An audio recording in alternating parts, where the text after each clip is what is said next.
而家大家睇下，星期六傍晚，暫時仲係風平浪靜，一點雪都未有。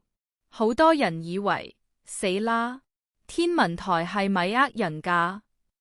千祈唔好俾個天呃咗。睇返天氣圖，暴雪要到今晚半夜1點先正式殺到，所以而家係你最後嘅黃金準備時，趁地未濕，即刻做呢件事。殺底鹽，呢層鹽可以防止啲雪黐實地面，聽日鏟雪嗰陣，你會多謝自己。拍街嘅朋友，記得將水撥起佢，今晚會跌到零下，費事聽朝條膠邊結冰扯爛。最後好消息 ，High School 星期一本身係 PD Day 放假，各位家長，今晚可以安心瞓覺啦。